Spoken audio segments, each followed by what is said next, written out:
Vamos a comenzar el punto 5, clones y clonación. Hay que diferenciar el uso de la palabra clonación en distintos contextos de la biología. Si nos referimos al ámbito de la ingeniería genética, clonar es aislar y multiplicar en un tubo de ensayo un determinado gen o en general un trozo de ADN. Sin embargo, la oveja Dolly, por ejemplo, no fue un producto de la ingeniería genética. En el contexto que vamos a ver en este punto del tema, clonar significa obtener uno o varios individuos a partir de una célula somática o de un núcleo de otro individuo, de modo que los individuos clonados son idénticos o prácticamente idénticos al original. El primer experimento de clonación en vertebrados fue realizado por Briggs y King en el año 1952. Utilizaron para ello ranas. En los años 70, Gardner logró colecciones de sapos de espuelas idénticos a base de insertar núcleos de células de fases larvarias tempranas en óvulos a los que previamente había despojado de sus núcleos. Este experimento fracasa si como donantes se utilizan células de ranas adultas, es decir, que había que trabajar con células en fase larvaria.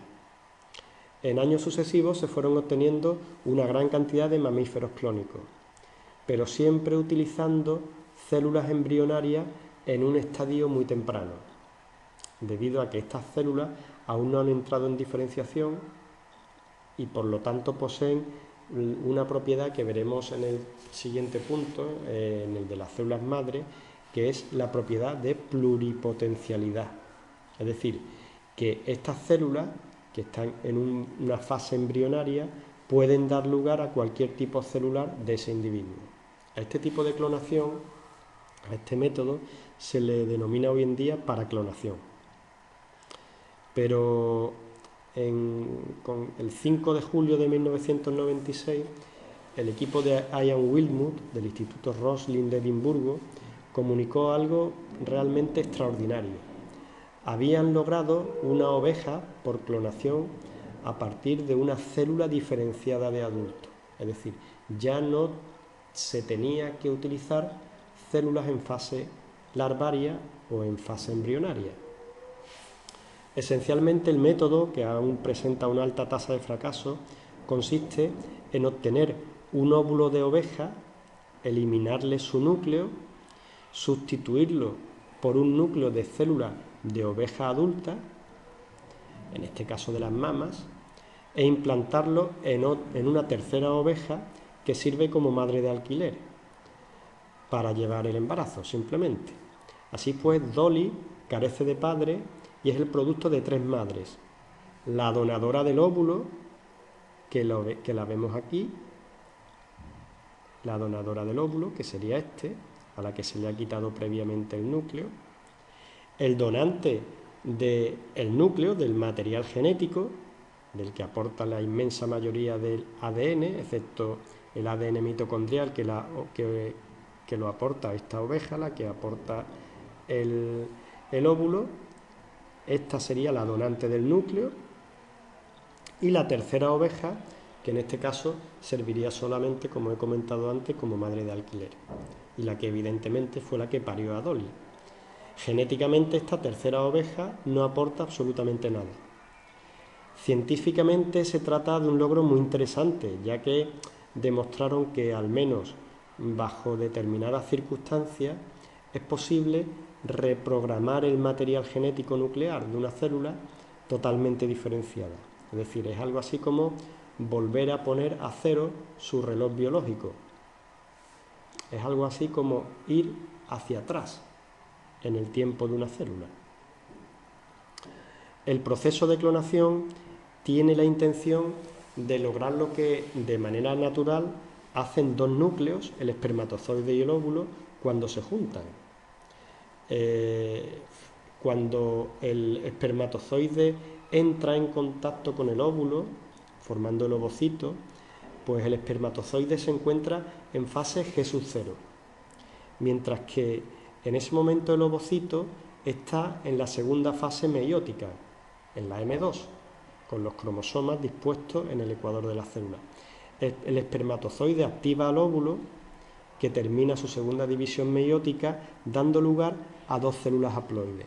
Ahí lo podemos ver el ovocito, que ha terminado ya su segunda división meiótica, y una de las células haploides se convierte en lo que se denomina cuerpo polar, que es este pequeñito que veis aquí, que se elimina. Y el ovocito sería la segunda célula que se obtiene en esa división meiótica. Con lo cual estamos obteniendo una célula con dos núcleos haploides, el del óvulo y el del recién entrado espermatozoide. A continuación, los núcleos se sincronizan, ingresan al mismo tiempo en la fase S de duplicación del ADN. Finalmente, los núcleos se aproximan, pero sin que ocurra una fusión de los núcleos. Ahí veis cómo el núcleo del óvulo se aproxima al núcleo del espermatozoide, pero no se fusionan. A esto se le denomina singamia. Y los cromosomas quedan engarzados a continuación en el huso mitótico, continuando ya con la mitosis. Y por lo tanto, esa célula se dividiría en dos. Podemos ver los procesos de clonación reproductiva y clonación terapéutica paso a paso en los siguientes dibujos. Lo primero, como hemos visto, se extrae un óvulo del cual vamos a extraer su material genético. Por lo tanto, el óvulo, digamos, no va a tener núcleo, es lo que se denomina óvulo enucleado. Al mismo tiempo, se extrae de una célula de una persona, de un animal, pues se extrae su núcleo. Y ese núcleo se va a insertar, ese núcleo de la célula se va a introducir en el óvulo al cual le habíamos quitado el núcleo. Posteriormente lo vamos a activar.